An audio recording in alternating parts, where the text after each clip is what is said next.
you could just make them like fight, dun dun dun dun dun, and then they just, fight. But this is quite like, yeah, it's gory, and it's as it should be.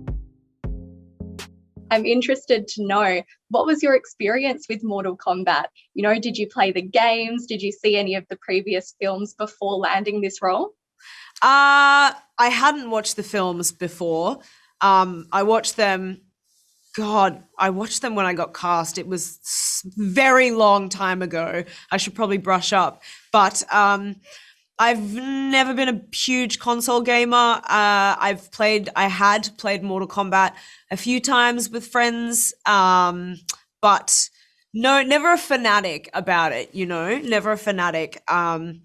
So I kind of went into the audition. I did a lot of research, watching people play through the game and commentary and YouTube videos and people that do these, series on the background and the lore and the origins of all of these characters and everything. So I did a lot of research then, but before I auditioned, I didn't know much. I remember playing Mileena.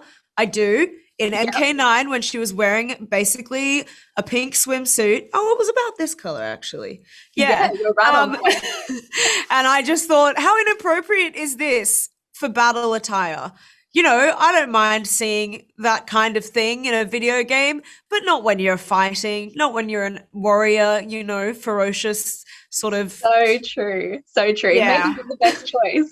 What are you hoping Mortal Kombat fans love about your portrayal of Mileena in the film?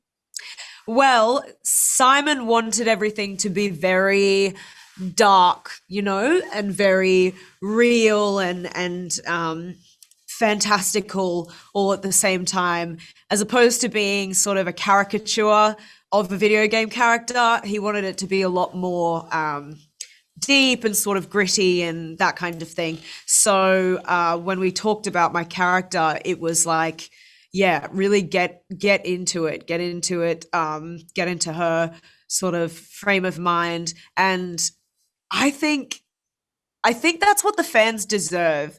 You know what I mean? Like, I think the fans deserve us to be going for a much more three-dimensional sort of direction with these characters and with the film and the story. Like, it's a lot.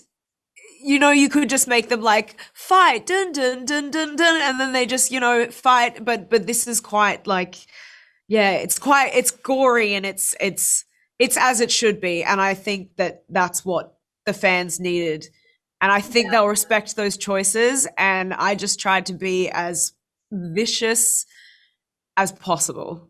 For sure. And you touched on there that this film is really gory, and it is, but you also have to do so many stunts. What was training in martial arts like for you? It wasn't too difficult because I have a background in dance. So that really, really helped me out. Just movement and physicality kind of thing, and rhythm. And, Louis, when we had our little scene at the end, and we hadn't been learning it for a very long time, so it all kind of came together quite quickly. But Lewis says that, a good fight is like a dance. And we had very good rhythm and chemistry together, so it didn't take too much for us to get into the flow of it. And I apply that to my training that I did a few months before as well. So yeah, kickboxing, Muay Thai, some gymnastics, flips, and all of that kind of stuff. And then when I got to set, I felt confident that I could do anything they needed me to do. Yeah, no, for sure. You definitely pull it off. And finally, if you couldn't be Mileena, what other character would you choose to fight as? Oh, how could you do this to me? Okay, Sindel, Jade, Rain, and the new Rambo. Haven't got a chance to play the new Rambo yet, but I love it. The trailer for the DLC where they finally added Mileena to MK11, and we got Rain and Rambo. I want to play Rambo, definitely. He just Awesome comes in answer. with a gun and a cigar and he's like, hey. It's awesome. Fantastic. Well, it's been a pleasure chatting to you, Sisi. Thank you so much Awesome. for your time. Thank you.